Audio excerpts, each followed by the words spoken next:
Juice, we're back, baby. 2025. Let's go. All right, and we got we always say very special, bro, but this is a beyond special. This is like Miami legend, right? We got a Miami legend. This is special needs. Yeah. On the podcast again. You know what's crazy? This is the first time I think I ever do it with him. Because he's doing nothing with me. He's always done it with other people. We brought the A-team here with AMG. Yeah. So we want to welcome who? I want to welcome Mr. T from the A-team. A close friend. Someone that has done a lot for the community. He's born, raised Miami. You call him Miami royalty. We developed a great friendship. He's part of home team, AMG. But even though he's a great fighter and a great person who gives back to the community, he's even a better family member, and I consider him a great friend. My brother. Wait, I need all this on my resume, guys. Let's go, baby. Uly, for those few people that probably don't know you, tell us a little about you, a little bit about your story, and what is it that you do. I know that you just recently retired, and what are you planning on doing? Okay, so Uly Monster Diaz, born and raised in Miami. Born and raised on the streets of Miami. I was a knucklehead as a kid and got in a ton of trouble. I ended up being in juvenile detention centers. I went to prison as a young man. I lived on the wrong side of the road with life for a long time. I finally got to turn it around. About 10 years ago, when I was 35 years old, I finally had this, what I like to call come to God moment, and I was just sick of the way I was living and my surroundings. So honestly, it was like one day to another. I just, I started turning everything around. I was living in Denver at the time. I came back to Miami. I was already training. I got back in the boxing gym. I always loved fighting. Fighting got me in trouble for most of my life. And then funny thing is I turned it around, and fighting, pays my bills and actually got me some notoriety and got me doing well in life. It's crazy how life is. Yeah. I like to tell people fighting saved my life. And, through fighting, I got the world record fastest knockout. I've met a lot of great people, and I've gotten a ton of great opportunities. And, I'm very, very grateful for that, and through fighting, me and Juseff have become basically family members, and it's great how my life has changed around. I met a beautiful woman, got married. That's crazy. And all this was from turning my life around, thanks to fighting. And a lot of people, when they don't have a lot of things going for them, they're getting into a lot of trouble. It's hard to get out of that. Right. You see a lot of people that stay in the same place, for years. Also, what do you attribute besides fighting? Obviously, what do you attribute to the turnaround? Because I think most people would expect if someone continues to get in trouble to stay there. You made a complete 180, and you've had a lot of success for you. So, what do you attribute to that change? So it is a vicious cycle. I was caught up in that cycle for a long time. I always knew I could do better. I'm not better than anybody, but I know I was better than what I was doing at the time. And I fought with myself for a long time, and I attribute a lot to it of, just the hardest thing is starting anything, right? So just taking that first step. So I took that first step. I stayed consistent. I made myself accountable. And the gym I was going to, Fifth Street Gym, made me accountable as well. They knew where I came from, so whenever I missed a day at the gym, I had people calling me, hey, you all right? What's going on? They didn't want me to fall back into my same routine. So, making myself accountable, staying consistent, and at the beginning of this journey, I cut myself off from everybody, from friends, from family. I just stopped answering phone calls, stopped getting myself caught up in the mix, and, getting myself caught up in other people's routine, because, it'd be easy for a phone call to come in, hey, what's up, what are you doing this weekend? Oh? And you're like, okay, I'm gonna go out. Next thing you know, it's 2 days later, you're still hanging out. So I got myself away from that for a few months until I felt like I was strong enough to just say no. And no is a 2-letter word, but it's kind of the hardest one to say to people sometimes. Very hard. And people you care about. So I just, I was able to say no, and I was able to step away, and I was able to think with a clear mind about what I wanted to do with my life. I got my son. He's 11 years old now. I'm his superhero. I'm the one he looks up to. And at the time when he was first born, before I changed my life around, I knew I wanted to do better. I wanted to do better for him. I wanted to show him an example of a good father, of a good person. And I wasn't able to do that back then. It was kind of a hidden lifestyle. It was a secretive lifestyle I was living. But now he goes to my fights. He sees me do podcasts like this. Yeah. He's, if he wasn't in school now, he'd be right here next to me. He's my right-hand man.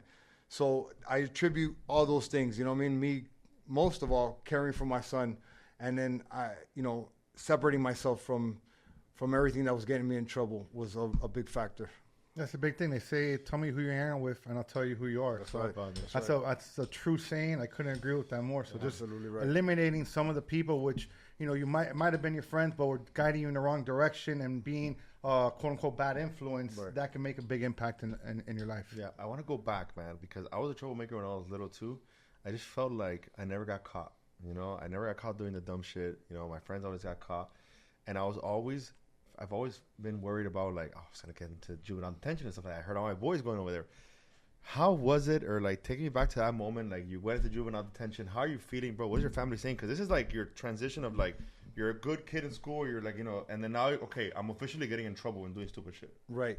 Well, I was never good in school, not because I was dumb, just because I never gave any effort, because I didn't care. I grew up with a single mom.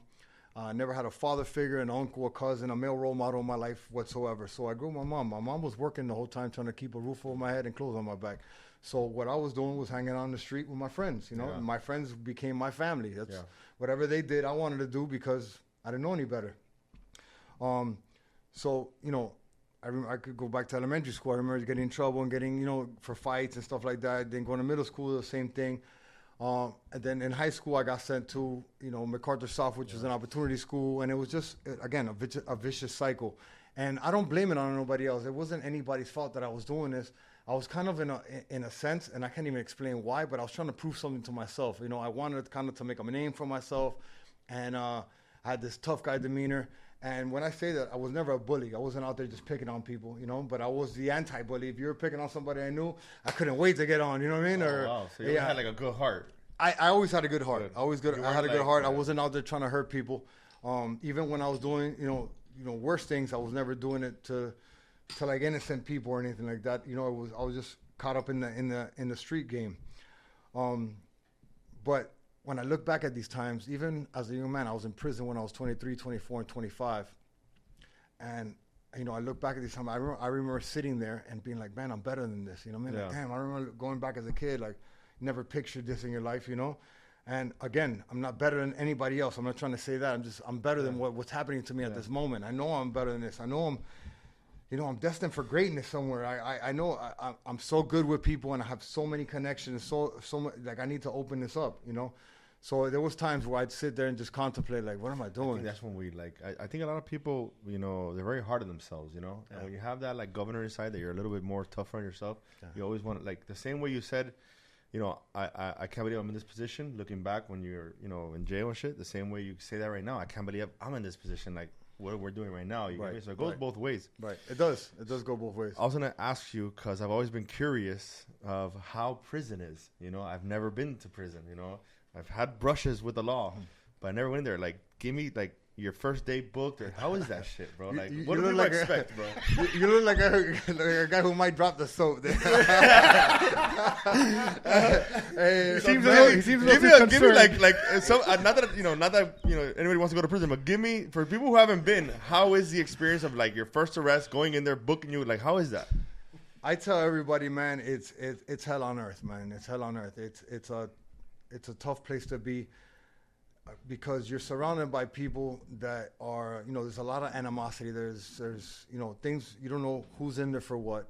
The people are calling home, getting in fights with their wives or their family, and coming back and taking out other people. Yeah, there's all types of weird things going on that are kind of unexplainable. It's things that you gotta like live in a moment. It's like it's just not a good place to be.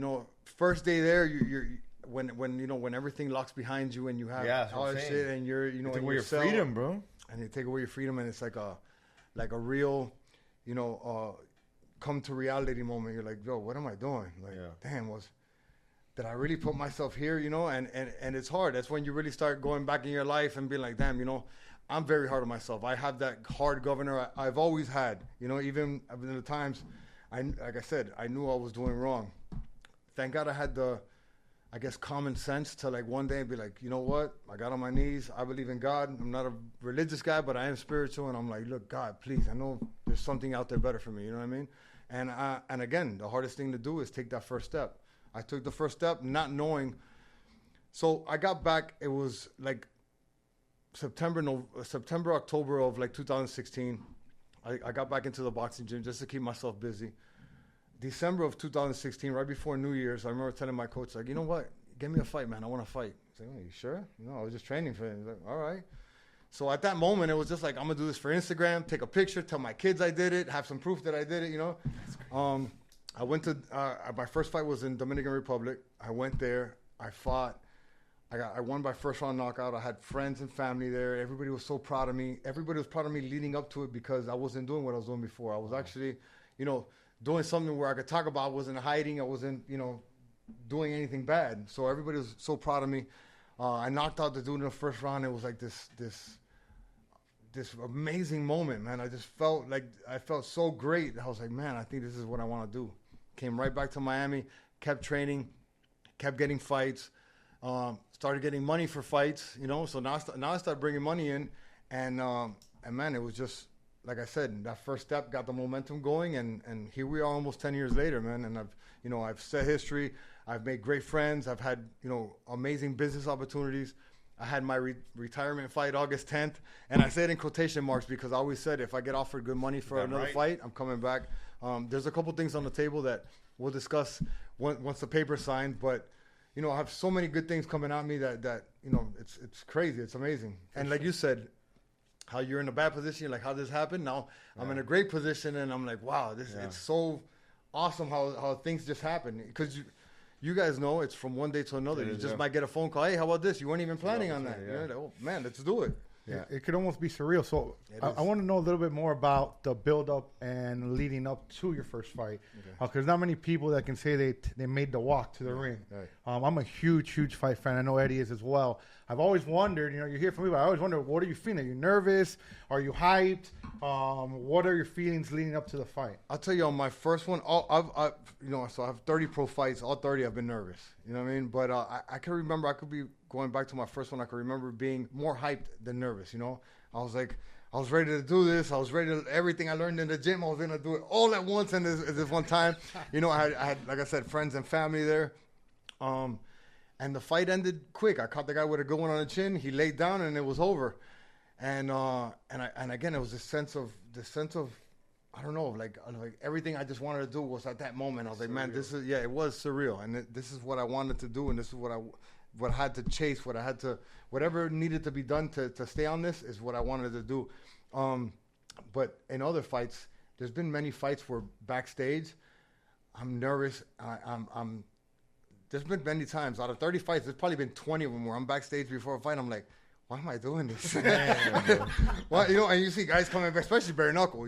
People coming backstage, they're cut up, and you're like, oh man, I'm coming up. That, but that's true. Yeah, I'm coming up next, And but what's funny is, walking up, you're still a little nervous. Once you stand there and they're putting the Vaseline on your face, and you're in the ring, and that bell rings, all that goes out the window. I can't even hear anybody. I might hear my coach, but I can't hear anybody. Everything it feels like you're alone. It's just you and this guy in the ring or the trigon or wherever it may be you're fighting in. So then once that happens, you just reality kicks in. And I always like to say fighting is, at least for me, is something where I feel like people say, oh, you got to be in the moment, be in the moment. That's something where you have to be in the moment or you're getting knocked out. You know what I mean? So it's a great experience to get in there and actually be in the moment, and whether you're getting hit or hitting back, it's a surreal moment.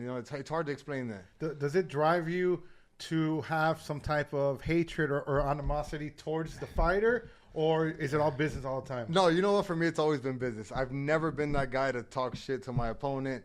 I've had guys, get online and try to say shit to me. I laugh it off. I honestly do. I'm living a dream. You know what I mean? So, and at the end of the day, I've always said, there's nothing you can say that's going to make me bleed. You know what I mean? At the end of the day, all that crap you're talking, we're going to have to handle inside the ring. So all that, you're going to have to show me what you're talking about in here. So, he this and he that, it never meant anything to me. But did you ever get involved in any of those backyard brawl fights and stuff like that? Or was that after your time, or how was it? No, so I got out of prison in 2006. That's when actually it was blowing up with Jorge Masvidal and Kimbo in the backyards. Then Dada came around, started hosting things in his backyard. I did a couple fights. I did 2 in the backyard, but these were Because remember, back then everything was like the internet. There was a lot of them that went on that never got filmed and never got put in air. So yours never got filmed? Never. Got you. Never. We did 2 of those, and back then it wasn't like everybody with an iPhone like it is now. Everybody back then it was the Razors and the flip phones. So especially that crowd. That crowd was flip phones because nobody had a 9 to 5 there. You know what I mean? So I kind of started there. Me and Dada got down, and back then I had started. I was going into MMA. I was training MMA back then. I had a motorcycle accident. It took me out, and I just fell right back into my rhythm of doing the wrong shit. Yeah.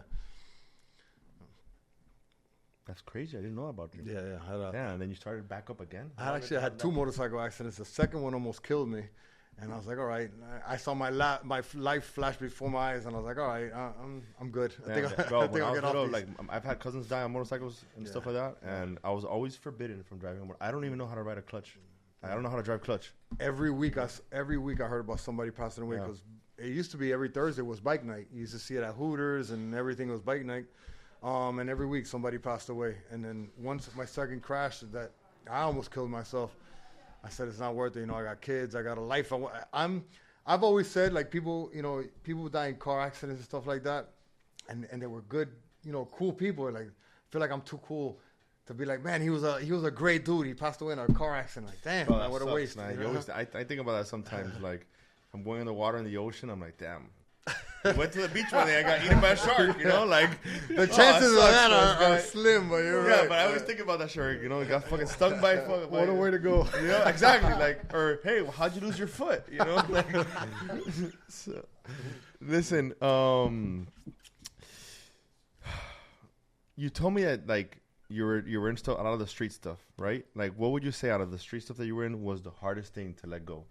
Was it like hanging with the friends? Was it drugs? Was it like the hustle? Like, what would you think is like something that you're like, man? Because I know I asked this because I know there's a lot of people who are like that, and I know and if for that person, it always feels like something you'll never be able to accomplish, Like, what was the hardest thing you think was able to get over? To me, it was.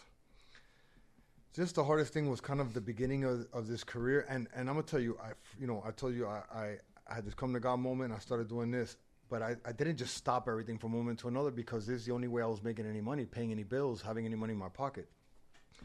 So, it still took me some time to actually let go of everything and be like, okay, I can't be riding the fence here. I can't be playing both sides. I gotta either do one or do the other. So my hardest. And not hardest, but at the time it was just letting go of everything I knew. This is all I knew. Like retraining yourself and retraining myself to do this, and being broke for a long time. You know what I mean? Long time. It was within a year, but for a few months, like broke, like nothing in my pocket, nothing in my bank account because I'm trying to figure out how to get paid for fights, and that was kind of the hardest moment because at that time I let go of everything. I'm like, man.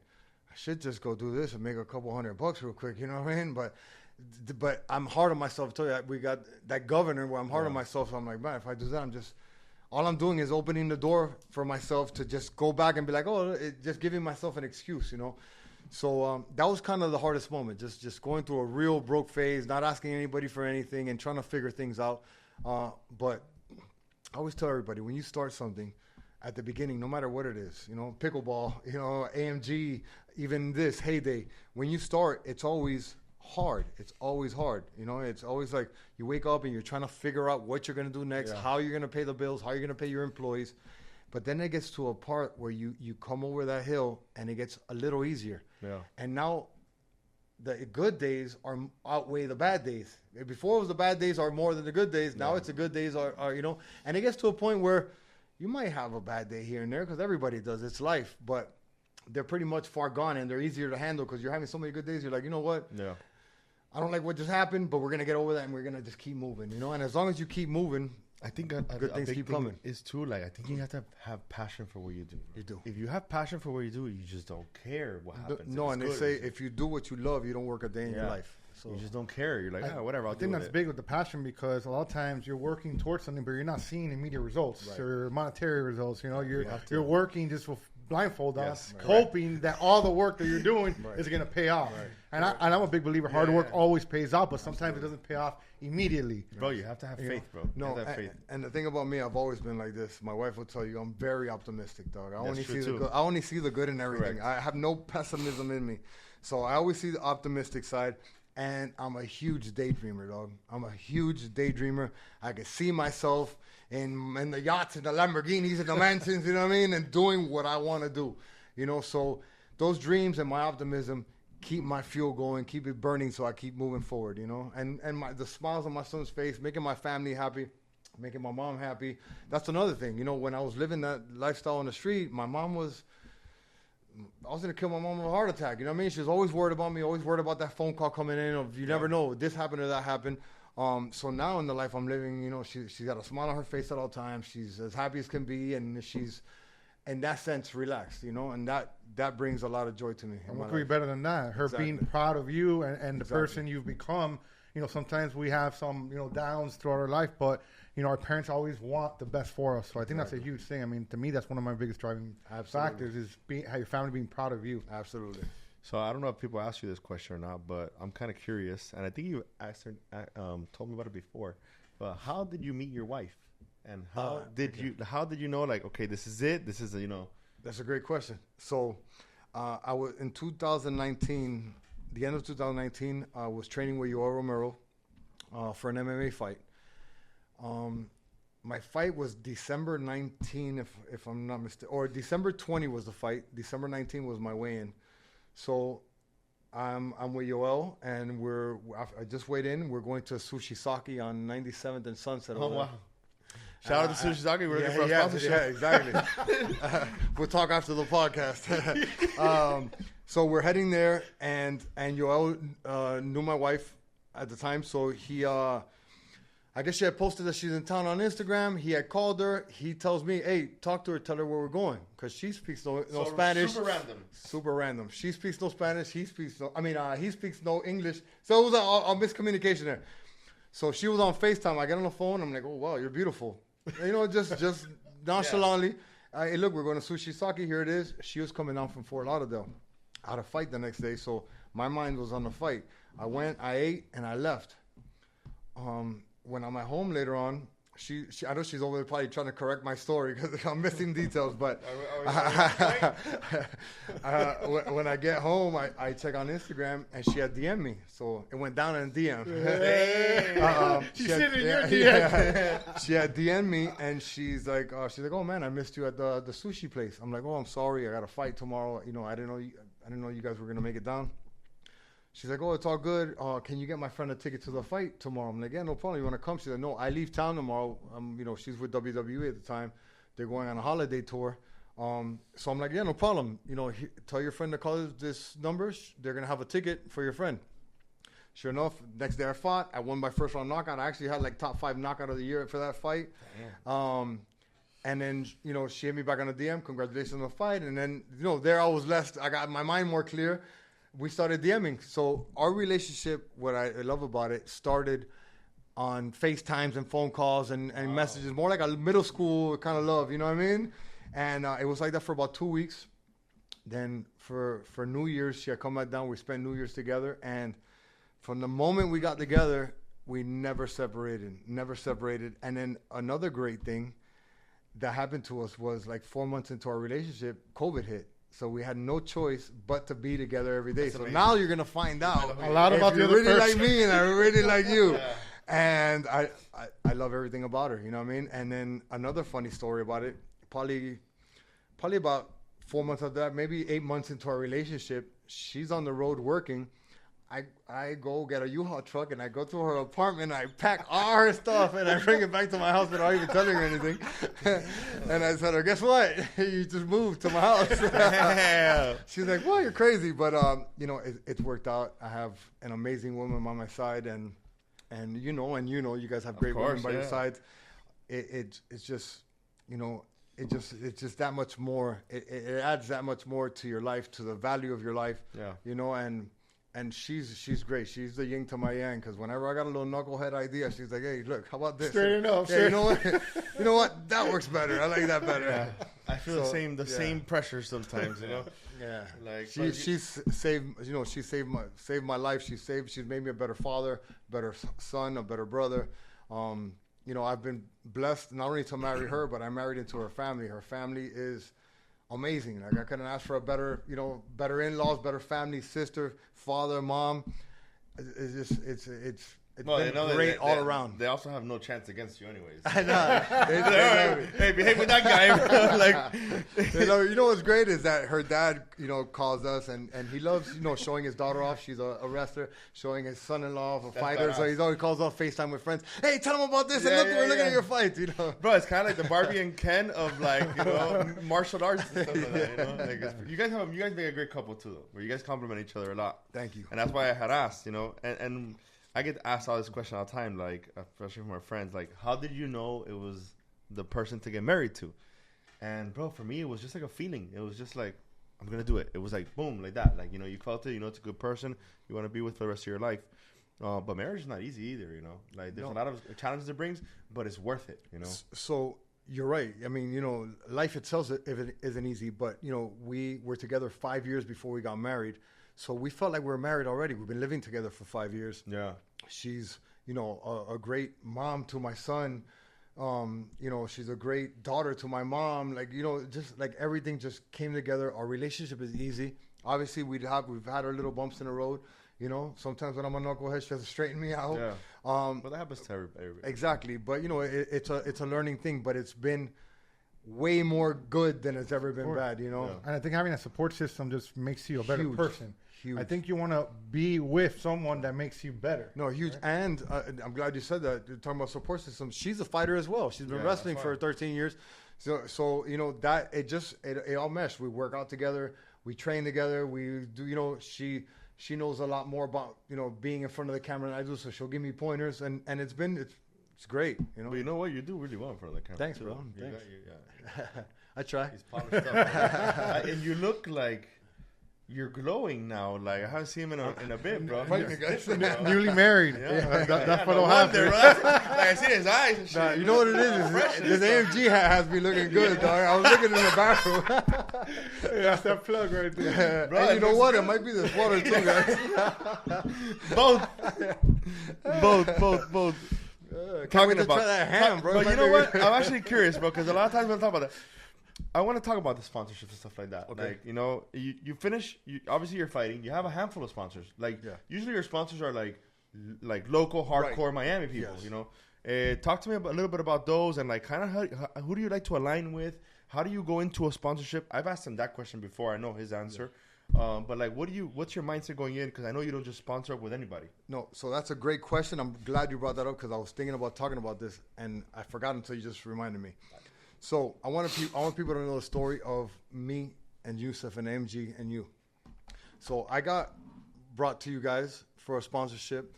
I always tell people I don't like people speaking for me. I like to speak for myself. Yeah. I like to open up and kind of build a relationship before going in and be like, oh, I want this much or anything. Wait, but before you continue, don't lose your thought.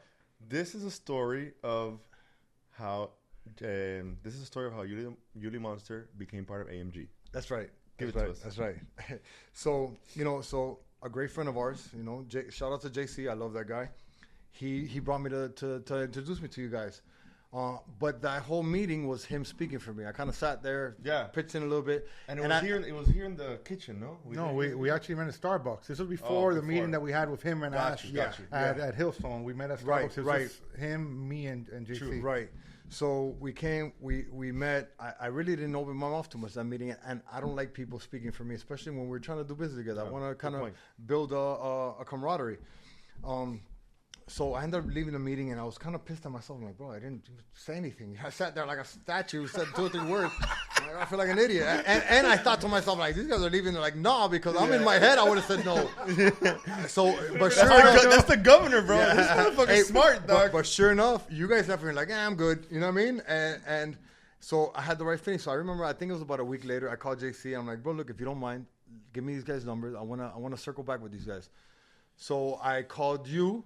I called Eddie and I told you, hey, do me a favor, set up a dinner with Juseff. You know, we'd like to let me talk to him because I think you got to talk to him. Yeah, I think Juice told me. Yeah, you reached out to me. Yeah, I wanted to bring you along. Yeah, that's right. Well, remember, guys, I got hit in the head. No, tranquilo. Yeah, go finish. So we went and had dinner, and I told you guys the same thing. Like, look, bro, you know, I love JC, but he spoke for me the whole time. I didn't get to speak for myself. I want you guys to get to know me, and I want you to get to I want you to know, most importantly, that this is not for money. You know what I mean? Like, I'm not here to ask you or beg anybody for money. Let's build a relationship. If you think this works, then let's work together. It's an opportunity. We had a great dinner. We had a great time, and I think that was kind of, you know, we planted the seed in this relationship that we have now. Like, Juseff is my brother. Yeah. Like, I talk to his father. I talk to his sister. We go out on family trips together. We bring the kids. You know, so it's built into something, another dynamic, way beyond money. Like, you know, he doesn't have to ever give me $1 in his life. He's going to be my friend for the highest ROI. I did tell him that when we were on the. I think after the fight, you had told me. And again, that all comes from me actually caring, and not being here for a paycheck. Correct. Me actually being like, yo, how can I help build your business into something bigger? What do I have to do? Content is great. All this we do is great. I love what we do, but like, you know, do I put on an AMG shirt and go to these doctors and lawyers' offices? What do I need to do? He goes above and beyond. I think that's one of the biggest things. I mean, I like to align myself with people that I feel comfortable with and that I genuinely like. Yeah. Thankfully, we're at a point now that we can pick and choose who we align ourselves with. And I know people say don't mix friendship with business, but I like to work with people like my boys. To me, it's way different. It's fun too. No, it is. Maddie told me that, bro. Maddie's like, yo, make it funny. Making money is great. Making money with your boys is way better. It's even better, absolutely. And it's, you know, with people like this who understand, who don't mix the business and the friendship and try to, like, you know, pull things that they're not supposed to, try to be slick around way. No, it's clear what we have. You know what I mean? And if, you know, God forbid this ever stops, no problem, bro. You're my brother for life, brother. You know what I mean? Like, we do something else. Exactly. We'll figure it out. You know what I mean? Honestly, and I want to say something. I'm very, very grateful for, obviously, the relationship I have with him. He, like I said before, he's a great person. His family is amazing, you know, from Ash to his mom to, you know, his son, nephew, and everyone. So, I mean, I'm highly appreciative. Things like this, like, make everything worth it for me. You know, like, when you align yourself with people that are such good people, they want to see you win. Yeah. You get me? It's not a competition. It's like we're uplifting each other. I think that's one of the most important things. You know, I feel very comfortable working with him. And I told him I've never said this before, but he has a lifetime contract with AMG. Oh, wow. 100%. That's my boy for life, you know. You know, God willing, he's with me forever. That's my brother, you know. Absolutely. So that's with a 5% yearly increase. No, I gotta who are you negotiating for me? My bad. Right, you know what's great about. But you know what? I'm gonna tell you, when he calls me, just to finish the contract, just to finish the story. When he calls me, he goes, "Yo, Uly called. He wants to sit down." And I had sat down with me, you, and JC here in the kitchen. Yeah, I remember. And it was only us three. Yeah. And then I was like, but you said you're right, JC. Like, not for everybody, but, you know, you speak to yourself. Nobody else can. And then Juice tells me, yo, but it's like a lunch with, like, him and his wife. And I'm like, man, that's awkward, but, like, let's do it, bro. Like, you know. And I'll never forget, we finished that lunch, which I don't even think we talk about business. No, we just talked about ourselves. Brief, right? You know. Yeah, like at the end, we finished it with we had to, obviously. Yeah, and then at the end, I was like, we walk outside and we're walking and, like, we have our little chit chat and stuff like that. And then I was like, well, what are you thinking? He goes, I think we should do it, bro. So I was like, yeah, let's do it. And then we're like, but, you know, like, do you want me to send the contract? How do you want to do this? This and that. He goes, nah, I'm gonna approve that shit right now, bro. Because I don't like when people you try felt to it, like, immediately. No, I don't like when people try to, you know, do a negotiation tactic. I know I won't call him that day. Yeah. Like, I want to be real with him, man. Like, I'm not here to waste time. Like, let's get it done. It was very nice. And that drive was about 2-minute drive. Correct. It was from Hillstone to the office in Coral Gables. So we figured everything out in those 2 minutes. And that's the great thing about all of this is that you know, nobody was trying to play games with anybody. Everybody came straightforward and you know, look, but it's been over a year and it's been running smooth. So. Go ahead. Sorry to interrupt, but I just want to bring up one more thing about AMG. Is that what I love about working with the company is, you know, the way everything is scheduled. They have a content schedule. We film content, which is my content guy. I love that guy. The Felipe story. I think that'll be a good one. Yeah. And you know, you guys have, you know, everything is run so perfect and so professional. We have things going on where it's not just like me in front of the camera. Hey guys, AMG. You know, it's actually real content, and I love doing that. You know, I love doing that. So For sure, and I think that's to attest to the team that we have in place. You know, none of this is done without our team in place. I have, shout out to Rocio and Gabby from our team. They've been with me since day one. They're Without awesome. them, we wouldn't be able to do any of this. We've come a long way. Maybe if we would have been with you 4 years ago, we wouldn't have the content calendar. Yeah. But we have things like that in place to help, with the execution of what both parties want. And I think another thing that helps out is that we let people like Uly just be themselves. We're not trying to change the person who they are. They've gotten to where they are because they've been who they are. Yeah. So I think that's very important. Juice does a very good job of allowing like creative liberty. He does a very good job with that. He does. I mean, it's a funny story. So we're doing a content shoot at Miami Heat Arena. Yeah. Or at that time FTX. All right. That's right. You might get sued for saying that. Yeah. Edit that out, please. Bleep it. Attorney's address is. So then we're at this content shoot and everything's planned out, which was, man, I sometimes look at that content shoot, I get very upset for unrelated reasons, but we're there and we finish and I'm walking to a car and Uly is hanging out with Juseff. Wait, let me say one thing real quick. I was sick that day like a dog. I had a fever. I was like in a bad mood. And then, I go to Juseff. Yeah. He had a mild fever. And for those of you guys that know about content and shoots and things in the last 6-8 hours, people get frustrated. People are sitting still, especially when you have a bunch of influencers and some of them are a little bit more Hollywood than others, which in their own right they can be, But it's about managing expectations and managing personnel. So it was Uly's turn, which, to his shout out, he was chill the whole night, and it was time to shoot. We're shooting. He had a fight coming up, too. He had a fight coming up. That's right, too, bro. Yeah, he had a fight coming up. And then our videographer's like pulling him back, pulling him forward, redo this, redo that, sit there, sit that, which is completely normal, when you're doing things the right way. He gets in the car.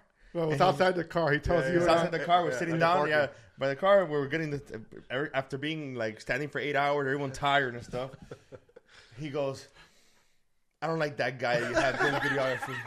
He goes, next time I'm going to bring my own people. And I was like, bro, whatever, okay, no problem. I don't think I ever said it. I said, hey, you got to give him a shot. You'll see something, So when you said that, what was going through your mind? Obviously, we've done the whole day. So what are you thinking of what had happened to that point? I'll tell you why. So, because I want to get to the punchline on this story because it was great. He was all over the place, right? He was all over the place doing his thing. But again, you can't see through people's eyes. You have no idea what they have in their head. So to you, from the outside looking in, it looks like a mess. Like, bro, this guy's all over the place. Well, here, there, do this 50 times. Bro, so, like, bro, you guys need a new content guy, bro. This guy's all over the place. Then, to his defense, less than a week later, we get the content, and it was the dopest thing I've ever seen. I was like, bro, I called him out, like, bro, my bad. This guy's amazing. That to this day is one of my favorites. No, now he's my favorite. For sure. But it was so funny because he was so like, oh, man, this is going to be terrible. And that's the first content shoot we had ever done. Yeah. So he's probably he's putting doubt in his mind, too. And he's probably contemplating, why did I even get with him? Cool, but business is probably not that good. And then when I sent him that, he was like, oh my God, this is the best thing ever. Yeah, bro. It was a movie. I was like, bro, it's the dopest thing I've ever seen. Cinematic. And then to this day, he always says, no, now I don't even question him. Now he tells me, tell me what to do, dog. I'm ready. Yeah, he's excellent. He's excellent. We have a good team. Bro, I've had to go through probably like 30 videographers to find him, bro. Yeah. Like wasting time and redoing shoots and stuff like that. And shout out to Felipe. Felipe is an amazing person, bro, and he's a great dude, and he stays quiet. He's a bull. He's a dog, bro, like us, in his world. He gets things done well and fast. And fast. Bro. That's very difficult to find. He does. And he understands your vision quick. Yeah. I don't have to be, like, we do storyboards and stuff like that, but I don't have to be spending days and weeks planning something, Yeah. And then we're efficient, too. No, he's a dog. Usually we don't have any edits. Like if we do, it's very minor, which I think it saves a lot of time for everyone. Oh, and it's a headache, bro. When you have a videographer who doesn't listen to you and stuff like that, or doesn't understand the vision, or who doesn't do the work, or who doesn't want to edit. And another thing, too, to edit like that and get things like that, you need to have the equipment and the setup, If not, it just doesn't work, and for the record, Uly did have a fever that day, so yeah. No, but listen, at the end of, and I'll tell you Felipe's response. You tell him to go fight, and he fights, and you tell him to let me handle the camera, and I edit. And he was dead right. He told me just like that. He goes, right. I don't tell him how to fight. But he did say not to tell him that. Because no, he loves Uly. No, that's my guy. I love him too. He's a good guy. So I know we veered off my original question of, how you sponsor up with people and stuff like that. But, and I know AMG is a great example, but you retired. I know you have a select number of sponsors that you work with. How is it that you approach, when someone wants to work with you, how's your approach to it? Do you evaluate the brand? And if someone did want to work with you, how would that work out? Like, what's your approach to that? So I like to work with people I kind of, in a sense, fall in line with, like things I like, you know what I mean? Like if you offer me to sponsor me with something I don't use or like, or there's no way of me seeing, a future with it, then I might not do it, depending if maybe we could build something. I do, my like Instagram, for example, it's very local. Most of my followers are super hyper local. Exactly. And it's effective because it works for AMG. Yeah. So over the last, few years, I've been looking for local companies I could align myself with. And like West Miami Jewelry was one of them. He's a good guy, bro. I don't know him personally, but I know I've seen him through something, and I see what he does. He's a great guy, and this was something I didn't know him personally. I just saw him doing his thing on Instagram. I'm like, you know what? Let me approach him. I like jewelry, he's in my old neighborhood. Let me go. Are you rocking it right now or no? I'm rocking it right now. Yeah, my wedding band made custom by him and everything, bro. Shout out, baby. Yeah, shout out to West Miami Jewelry, Jose. A great dude. So I went to meet him. We hit it off, and if you're born and raised in Miami and you were in the club scene like you were before, I was in the street where I knew a ton of people. Miami gets even smaller. You know what I mean? So we had a bunch of people in common. So we just started working together, and it's look, I'm still with him. He's a great guy, and so that's what I do. I try to align myself with people that I feel we align. Yeah. That business works. I've had a lot of people come and offer me money, a lot of nice businesses in Miami, that I just don't align with at least with the owner. You know what I mean? Yeah. I might like the business, but me and this person don't see eye to eye on certain things, or just I don't like the demeanor. And I'm a person that I feel that a gift that I have that God's blessed me with is like in the first 5 to 10 seconds of meeting you, I'll be like, all right, I can mess with you, or I can't really mess with this guy. So if I get that feeling, I'll either, I'm out. Yeah. What other? To me, money it isn't worth for me to say, oh, I pay that guy X amount of dollars. You know what I mean? And you know what I mean? I wouldn't want people talking about me like that. Like if you own me or something like that. So that's where I try to be careful with that. So I might get. Let's say somebody wants to offer me a good amount of money. To me, it's not worth it for him to be, act like he owns me or something. This guy works for me. Because you don't work for them, you work with them. Right? I think that's extremely important. Exactly. When you're working with someone, like you don't want someone talking to you. You want someone talking with you. Right. Yeah. And I think when you align yourselves with people, you're looking for that. I'm sure you're looking for someone that's more long term too. It's not always about the money. To me, it's about the longevity. Right. And that when you do it like that, you make more money. Right. Yeah. And I'm big on the longevity too when it comes to businesses, because I tell them, look, if me and you work together for 3 months, you're not gonna see any growth. You know what I mean? Like if you give me a year time, then we're gonna see some growth. Because if people see on a constant basis, hey, I'm with AMG. Okay. After a little bit of time, they're like, okay, let me see what this AMG thing is all about. But if they see it and then all of a sudden it disappears, then especially now we live in this instant gratification world where as soon as they swipe up, they forgot what just happened. You know what I mean? No, and honestly, that does damage in the sense that it cheapens your brand. Right. Because now you're like bouncing around everywhere. Right. And it waters you down. Unfortunately, I see a lot of like the Cuban influencers doing that for whatever reason. They just take anything, and it's kind of like cheesy and stuff like that. There's an audience for that. And also, there's an audience for that. Sorry to interrupt, but at one time I had Derek G managing me. He's a great friend. Derek G's a huge photographer from Miami. And he actually put me down to this because back then I was getting a lot of local people for peanuts of money. You know what I mean? Just for my fights. Hey, look, I'm about to fight here. Give me a couple $100. I'm going to have you in my shorts and everything. And then he stepped to me. He's like, Uly, you look like a NASCAR. I got 75 brands on my shorts. Nobody can even read what's going on. My shirts are. He's like, bro, let's thin that down. Let's get like the good people who are gonna stick with you for a while. And so that came. I had some business sense from somebody else. It's more authentic too. Exactly. And also whenever there's like a lot of back and forth, it looks bad for the brand. Like the brand's not consistent. I think it looks terrible. You guys want to have both brands aligned for the long term. Right. And this is a mistake that I made when I first started as well. Is that I would hire someone just for a one-off, and you can't expect someone to generate business for you and have someone on their page get into an accident that needs fault just because they did something one time. Right. Yeah. To me, it's the consistency of seeing the two brands align that eventually you're going to be able to see people that can utilize your services. So I think that's one of the biggest things that I learned myself is from I was expecting instant gratification or instant results from just putting money into something for 1 month or one event, and it's not gonna happen. You might as well burn the money. So you might as well burn the money, and that's why a lot of people don't make it. Because it takes time. It takes time and it takes money. It takes money because you have to be long term minded, and you have to continue to invest and believe that it's gonna work. That's right. It's the biggest part.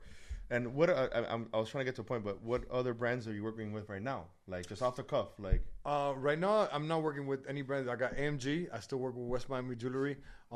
Everybody else since my last fight in August, I've kind of cleaned out. I've kind of taken, I've taken a step back just because, a lot of them were with me because of my fight career, which is fine.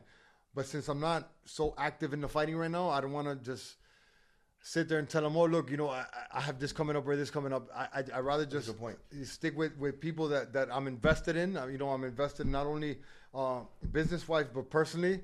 And help them grow, and not water myself down. So right now I'm just with people that I actually hang out with, and Juseff was at my wedding, Jose was at my wedding. Like these are people that are families, So I was gonna say I think that's important though, but I want to say something about that because I don't feel all of the sponsors should be only with you just because you're fighting. You bring a lot more to the table besides that. Right. And I initially I didn't see that. I thought it was all about the fighting.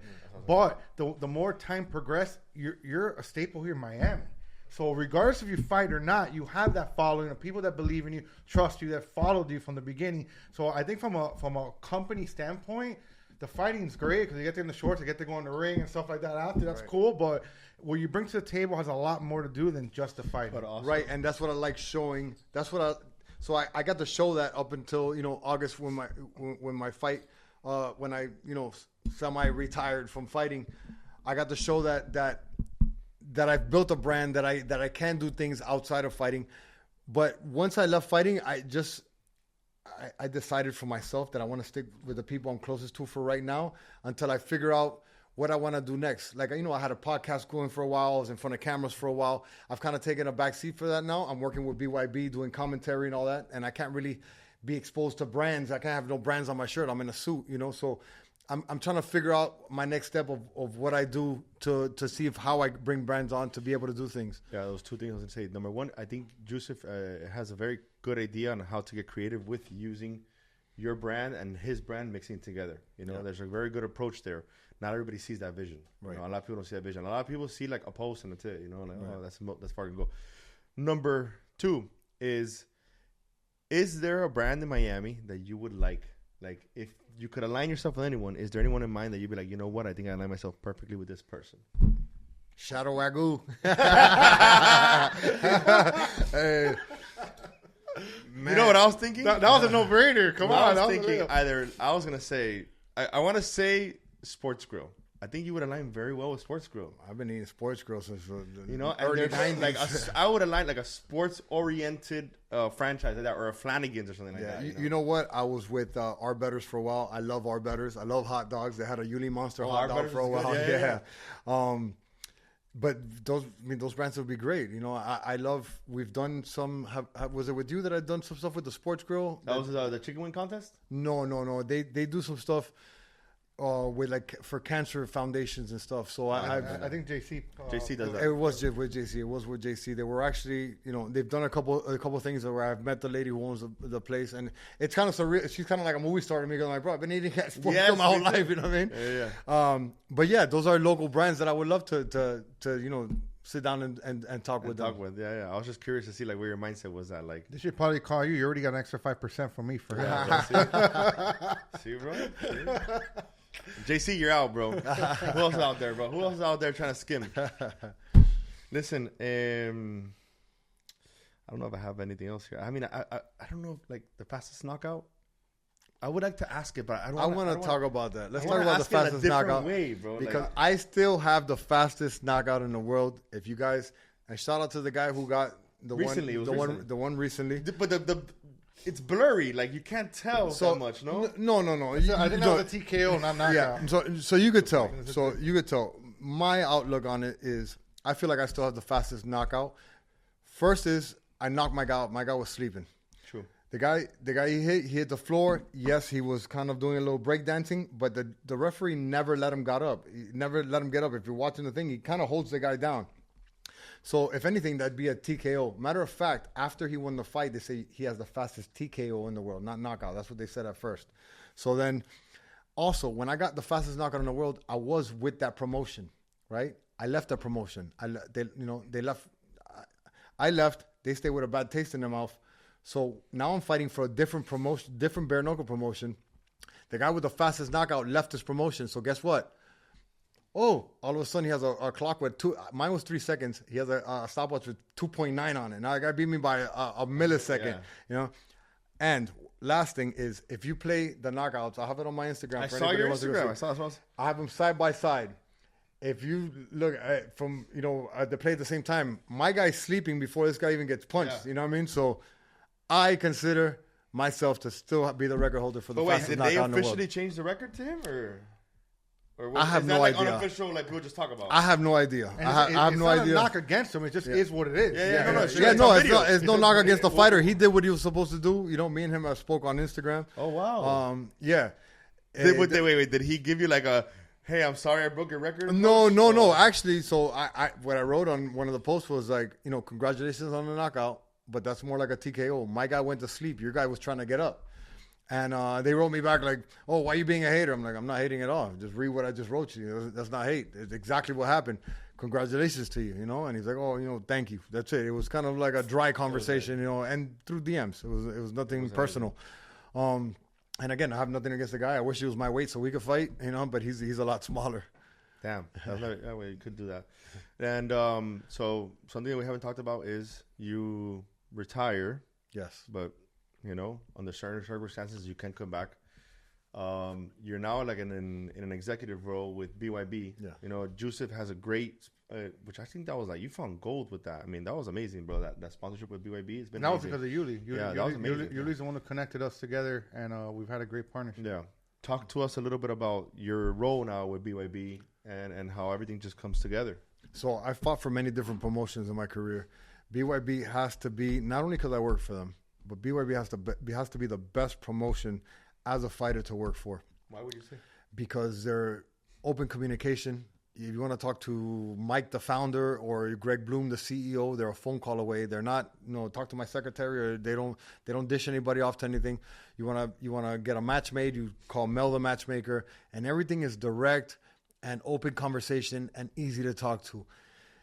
Anywhere else that I've been, it's very hard. And these people, when they give you a contract, they say they're going to pay you this. This is what they pay you. There's no skimming. There's no bullshit. This happened before? This has happened many times. People tell you. So fighting is less about fighting and more about doing business. You know what I mean? So I found that out. On my way to where I'm at now. I've gotten screwed a lot of times, and I've gotten done right a lot of times. But BYB has been people of their word, and it's been an amazing thing that they're doing. Before my last fight last year in August, I stepped to him and told him, I'm 43 years old. I'll be 44 now in a couple of months. I'm looking to get out of the business because I don't want to be used as a stepping stone. I have a good name in fighting. I don't want these younger guys to come up and, beat a bigger name. That's one. Growing up and going through gyms, you see a lot of young guys that have speech impediments and everything from getting hit in the head. Yeah. I don't want to be that guy. I don't want to be in my 50s and not be able to hold a conversation, not be able to do a podcast like this. That was two huge factors. And, I told him, I would love to stay with this company. I'm great in front of the camera. I had a podcast that ran for 2 years. I'm if people can see, we've been here for like an hour. I'm very well at talking. Yeah, you are. So they gave me, I do some commentary. I speak Spanish, so I do Spanish commentary. They've built a little show around me called Making a Monster, and we're doing some other content as well. And when it comes to fighting itself, I have some opportunities on the table right now. As of right now, the only thing I can say is it's nothing with bare knuckle, which is great because BYB, as long as it's not bare knuckle, they allow me to go outside and do some other things. So I got some good opportunities on the tables right now. Once they're solid, we're gonna come back. We'll do the round table again, and we'll say, hey, look, this is what's happening. Yeah. Do you ever consider, like, would you venture into opening a gym or something like that? Or is that I wouldn't. I don't want the overhead. I don't want the stress of owning a brick and mortar and again, that's something like a one-off where you think, all right, I'm going to do great because I have a name in fighting. But really involved, though. Yeah, you have to be really involved, and I heard this from my mom a long time ago, and I think it's the truth. If you want to be successful in your business, you got to be the guy who opens the business. You got to be the guy who closes the business. You got to be there all day long through everything. And I don't want to put that effort into opening a gym, and because at the end of the day, once you open a gym, you're still depending on other people to come, And Miami's very seasonal, Everybody for a New Year's resolution wants to get in shape, and by March they're like, eh. I think it's January 10th, the day. National Quit Day. Quit Day. So January 10th. Yeah, I actually heard that yesterday. How funny is You're that? too nice on March. Yeah, exactly. So yeah, I don't want to just put that stress on myself and put this any money or any effort that I've worked up to now into that to not. I wouldn't. I don't have the energy or the love for that right now. Passion. I don't have the passion. Yeah, Yeah. you don't have the passion for that right now. All right, so I have a question for you, and it's a personal question, right? We've talked about it off the cuff, but I think it's okay if people listen to it, and I know your feelings on it. I've never let a guy do that to me. No, okay. Not even in the jail. All right, so listen. Well, that's not the I question. I see it in the comments all the time. I see in the comments. It's just. I think it would be cool if it happened. But you fight Masvidal. Man, I think that'd be amazing. I think, first off, nothing but respect for Masvidal. Yeah. He's a great fighter. He's a legend in Miami. He's one of the originators from the backyards. He's the guy who got all that movement started. I think me and him would be a great fight. If me and him fight anywhere in Miami, we'll sell out any arena we're 100%. in. Me and him as the main event. I would love that opportunity. I think he still has a couple fights with UFC. Yeah. He came out of retirement. He's coming now for his first fight. Yeah. And, I know, not me personally, but my people and his people have kind of had conversations about it. We don't know what the future brings. Hopefully, under his, he has a couple promotions, maybe under his banner. Yeah. We'll see what happens. But like, what would be your approach to fighting him? Like your strategy, or you want to divulge that? Or like, No, I don't care. I mean, honestly, you guys have very different approaches to. No, and everybody knows he's an MMA guy. I'm a boxer. You know what I mean? So if I would love to do a boxing match with him, but if I get the opportunity to fight him and they say no, it's got to be MMA, then it's got to be MMA. Gotcha. You know, I'm taking the opportunity wherever it comes. And again, I mean, I can't say this or that. The guy's a great fighter. He's tough. He's fought the best in the world, and I would love to prove, you guys are on the same weight class and everything too. To test my mettle against him, yeah. That'd be nice. I think that's a different mindset, man. Like you just mentioned, it doesn't matter who it is. We're ready to get into No, I know, but it'll be super interesting. No, I'm saying I don't think that's hard to have that type of mindset. I'd be like, chill. I don't want none of that. When it comes to that, like for example, I fought Thiago Alves, a legend, UFC legend, was in UFC 20 years. Me and him got to fight for the world title. He ended up winning. But it was a hell of a fight. We should have got fight of the year for that year. But I like to show people the contrast in life that, in 2005 when Thiago was making his debut in UFC, I was in prison blues. Wow. So how weird the world is, and then almost 20 years later we meet in the ring and we get to fight it out. A guy that I've been watching on TV doing his thing, and started doing his thing when I was in the dumps. You know what I mean? Yeah. And now I'm up there in conversations with him. When they talk about him, they'll bring up our fight, which is amazing to me. I was gonna ask you. Now that we keep talking, but. The other day I was watching BYB, his Instagram, and there was a guy who just got his face absolutely crushed. Oh, they actually talked about it on Joe Rogan today. Yeah, Joe Rogan was talking. Yeah, and that guy won the fight. The guy with his face the most crushed won the fight. The other guy, he couldn't come out. He orbital. He broke his orbital. Yeah, and then they came out, and after they spoke to each other and they hung out. I was watching on social media. That's the great thing about fighting, because all that, like we talked about at the beginning, all that trash talking, that's why I've never got into it. I feel like I'm a gentleman when it comes to this sport, and I don't have to rile anything up, because again, no words are gonna win any fight. At the end of the day, you have to fight, And I love that. You go in there, you try to kill each other, and after, let's go get a beer, drink, let's hug it out, bro. Everything's chill. Dog, but like you see the biggest difference between bare knuckle and fighting with gloves, man. Absolutely. You know, I think it's the respect that, man. Like, this person is getting into the ring and risking their lives. You have to have some level of respect towards them. Yeah, and this is true gladiator, warrior things. Because before there was ever a glove ever invented, people were clubbing it out with their fists. You know what I mean? Yeah. No, it's a complete. And the guy broke his hand, and the inside was all purple. Yeah, it's incredible, man. Like, I don't think I've never met anyone that does not like watching the bare knuckle fight, especially in BYB, because the ring is so tight. The Trigon so tight. It's always nonstop action. No, it's fast. Anyone that goes there loves that event even more. And I'm a big UFC fan, but even more than UFC. I love UFC, but the action is nonstop here. So it's a different type of level, you know. And to see that someone that got banged up like that even win, that's exciting. Incredible. No, and you see it, like, you know, the event itself is, I think it's surreal. Like, seeing two people get into a trigon like that and just, you know, slugging each other out. Yeah.